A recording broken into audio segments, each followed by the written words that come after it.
sont prises pour nous garantir la sécurité et la protection des compatriotes, parce que nous savons qu'il y avait justement, par exemple, ces bombes qui sont tombées sur des camps de déplacés. Il faut s'assurer que les vies humaines sont préservées. Voilà, en synthèse, les tours des questions qui ont été abordées ce soir autour du président de la République. Nous sommes dans une situation de guerre où l'actualité évoluée, elle peut évoluer à tout moment. L'idée ici, c'était de regarder qu'est-ce que nous devons faire pour assurer que nous avons protégé nos populations. On va pas aller dans un débat spéculatif parce que nous sommes le gouvernement autour du président de la République, et comme nous le faisons habituellement, nous aurons l'occasion de revenir au regard de l'évolution de la situation pour vous faire le point. Mais pour ce soir, la priorité était de regarder, et notamment avec les responsables militaires, comment on préserve les vies humaines. Vous savez qu'il y avait la détermination des autres. Vous savez aussi que nos forces sont très déterminées. Et donc, au milieu de cela, il y a une population. Je pense que cette population, le devoir du président de la République et du gouvernement, c'est de s'assurer de leur protection. Et c'est cela qui a fait l'objet aussi des contacts diplomatiques du président, pour lequel nous aurons l'occasion de revenir en détail dès qu'il y aura des éléments à partager. Merci. Je le disais plutôt au sommaire, la réunion du Conseil de sécurité des Nations Unies s'est réunie ce dimanche pour se pencher sur la situation sécuritaire dans le Nord Kivu. La séance a été présidée par la présidence du Conseil en ce mois de janvier. Suivez. Durant près de 3 heures, le Conseil de sécurité des Nations Unies s'est réuni ce dimanche pour se pencher sur la situation sécuritaire dans le Nord Kivu. Bintou Keïta, chef de la MONUSCO, a exigé des sanctions contre les auteurs de l'agression de la République démocratique du Congo et de la mort des casques bleus, déclaration faite lors de cette grande réunion tenue aux États-Unis d'Amérique. La ministre congolaise des Affaires étrangères, de son côté, a également exigé des sanctions contre la chaîne de commandement militaire et le responsable politique du Rwanda. Dans leur quasi-majorité, le membre permanent et non permanent du Conseil de sécurité de l'ONU ont condamné la violation de l'intégrité territoriale de la RDC et appelé à la reprise du dialogue entre le Rwanda et la RDC dans le processus de Luanda. Le Conseil de sécurité des Nations Unies a décrété un huis clos avant de se décider sur une déclaration ou une résolution. La ministre des Affaires étrangères, Thérèse Kaikwamba, a lors de son intervention le dimanche dernier au Conseil de sécurité des Nations Unies, exigé des sanctions contre le Rwanda. La patronne de la diplomatie congolaise a salué la bravoure des forces armées de la République démocratique du Congo. On l'écoute. Nous exprimons également notre gratitude au secrétaire général des Nations Unies, Son Excellence Antonio Guterres, et saluons les contributions essentielles de Madame Bintou Keïta, Monsieur Jean-Pierre Lacroix et Madame Joyce Msuya, dont les efforts soutiennent la paix et la sécurité dans notre pays. Monsieur le Président, distingués membres du Conseil, l'histoire nous convoque aujourd'hui ici dans cette enceinte où se scelle le destin des nations. Elle ne tolère ni l'indifférence ni l'hésitation. Ce que traverse la République démocratique du Congo n'est pas un conflit parmi d'autres, mais une agression délibérée et méthodique contre un État souverain. Une violation flagrante des principes fondateurs de cette organisation et une atteinte intolérable à la paix et à la sécurité internationale. Il est impératif que les combats cessent immédiatement. Chaque heure qui passe rapproche notre région d'une tragédie d'une ampleur insoutenable. Nous refusons de voir se répéter le cauchemar de 1996, ce chapitre sombre de l'histoire africaine que nous pensions clos. Aujourd'hui, les victimes ne sont pas seulement congolaises. Cette attaque est dirigée contre l'Afrique tout entière, que dis-je, contre l'humanité entière. Les balles rwandaises frappent indistinctivement les Sud-Africains, les Tanzaniens, les Malawites, les Burundais, les Uruguayens, tous frères et sœurs venus pour la paix. Rappelez-vous, lors de notre dernière réunion du 8 décembre dans cette salle, le représentant permanent du Rwanda avait affirmé que les experts étaient en route pour Goma. Aujourd'hui, 82 jours plus tard, ils ne sont toujours pas arrivés. Le peuple congolais se distingue par une résilience, une dignité et une détermination qui imposent le respect. Ce courage exemplaire portés par le désir de vivre en sécurité, de bâtir un avenir prospère et de contribuer à un ordre international juste, témoignent de la grandeur du Congo. Cette force inébranlable ne sera jamais brisée.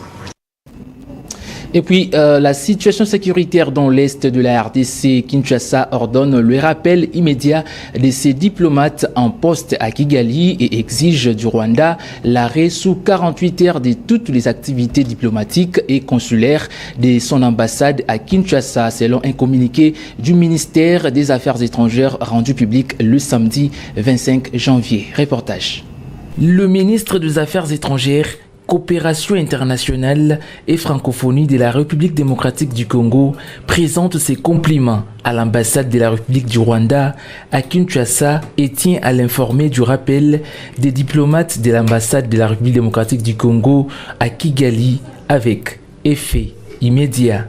Par conséquent, le ministère des Affaires étrangères, Coopération internationale et francophonie demande aux autorités rwandaises compétentes de tirer toutes les conséquences de cette décision en cessant, dans un délai de 48 heures, toutes les activités diplomatiques et consulaires de l'ambassade de la République du Rwanda à Kinshasa. La République démocratique du Congo s'engage à respecter toutes les procédures diplomatiques et à assurer une transition ordonnée de cette décision. Le ministre des Affaires étrangères, Coopération internationale et francophonie de la République démocratique du Congo remercie l'ambassade de la République du Rwanda à Kinshasa de son obligeance faite à Kinshasa le 24 janvier 2025. Thérèse Kaikwamba, ministre des Affaires étrangères. Et puis, le ministre de la Communication et Médias, Patrick Mouyaya, alors dans briefing devant le Chevalier de la Plume, interpelle la conscience de ces derniers concernant la situation sécuritaire dans l'Est de la RDC. Le porte-parole du gouvernement a invité la presse congolaise à la vigilance pour ne pas tomber dans le piège rwandais. On l'écoute. Que pour tous ceux qui sont dans des groupes WhatsApp, sur des réseaux sociaux, il faut faire attention au poison rwandais. Le poison rwandais, ça veut dire la désinformation, les fake news. Le Rwanda, c'est l'empire du mensonge. La preuve, on arrive même à cacher aux Rwandais qu'ils ont perdu leurs enfants dans la guerre ici, parce que la guerre, c'est le jeu de la mort. Ne pensez pas que l'air Tolobi, que les casques bleus sont morts, que de l'autre côté, les militaires rwandais ne sont pas morts. Détrompez-vous.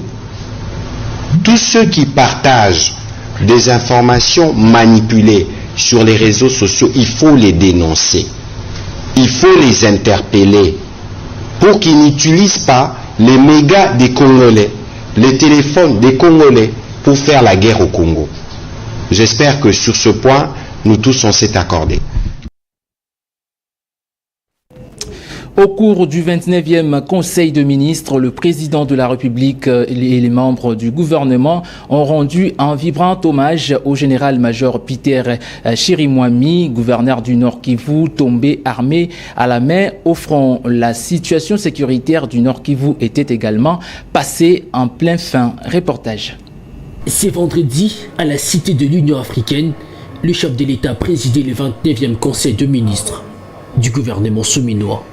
L'évolution de la situation sécuritaire et humanitaire dans la province du Nord Kivu a particulièrement été analysée au cours de cette réunion hebdomadaire. D'autres points relatifs notamment au marché d'échange ainsi que de biens et services, à la situation épidémiologique et à la suppression de la taxe sur la valeur ajoutée TVA, à l'importation et la vente de certains biens dans le domaine de la cimenterie ont également figuré à l'ordre du jour. Au cours de ces 29e Conseil de ministres, les chefs de l'État et commandant suprême des FARDC a salué l'apport considérable du général-major Peter Chirimwami dans la sauvegarde de l'intégrité territoriale de la RDC et particulièrement dans la pacification de la partie Est.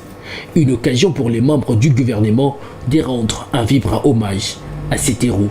Il est de noter que Peter Chirimwami sera nommé lieutenant général à titre posthume, décide les commandants suprêmes des FARDC, le président Félix Tshisekedi. Et puis, pacification de l'Est de la RDC, le secrétaire général de l'UDPS, Augustin Kabouya, demande aux structures de base formelles et informelles du parti de collaborer et de fournir des informations nécessaires et fiables au service des renseignements et des sécurités telles que recommandées par les assises des États généraux des fédérations. Alain Kalondanjate signe ces reportages. Chers présidents fédéraux, nous vous adressons la présente un appel des recommandations figurant dans la feuille des routes élaborée lors des travaux des Kisanto organisés du 8 au 10 juillet 2022 étendant la transformation de chaque territoire en fédération pour le bon fonctionnement du parti. En considération des résolutions du congrès extraordinaire du parti du 26 août 2024 et des assises des États généraux des fédérations qui ont eu lieu au site touristique Ngandayala dans la commune de Lansili et clôturé au siège national le 25 décembre 2024. Il vous est demandé de nous faire parvenir en toute célérité les listes de membres de vos comités harmonisés et pour la bonne organisation du parti. Et concernant la situation sécuritaire en RDC, en vue d'accompagner efficacement les orientations de son Excellence Félix Antoine Tshisekedi Tshilombo, chef de l'État et commandant suprême des FARDC, et toutes les réunions hebdomadaires des fédérations doivent se pencher sérieusement sur l'état sécuritaire du pays. En conséquence, il est demandé à toutes nos structures de base formelles et informelles de collaborer et de fournir des informations fiables au service des renseignements et de sécurité, et tel qu'est recommandé par les assises des États généraux des fédérations. Fait à Kinshasa le 24 janvier 2025, Augustin Kabouya Tshilombo, président ad intérim. Et puis en sport, pour finir, les Léopards seniors messieurs de la RDC connaîtront leurs adversaires de la phase finale de la Coupe d'Afrique des Nations Maroc 2025. C'est lundi 27 janvier à l'issue du tirage au sort que va effectuer la Confédération africaine de football CAF au théâtre de Mohamed V du Maroc à partir de 18h à GMT. Par ailleurs, la CAF a dévoilé le chapeau pour ces tirages au sort. Les Léopards se retrouvent dans le chapeau D avec le Cameroun, le Mali, le Burkina Faso, la Tunisie ainsi que l'Afrique du Sud. C'est par ici que prend fin ce journal, mais avant de nous quitter, voici les rappels des titres. À la une de l'actualité, situation sécuritaire dans le Nord Kivu, le président de la République Félix Antoine Tshisekedi Tshilombo préside une réunion d'urgence à la Cité de l'Union africaine en présence de la première ministre, quelques membres du gouvernement ainsi que les autorités militaires.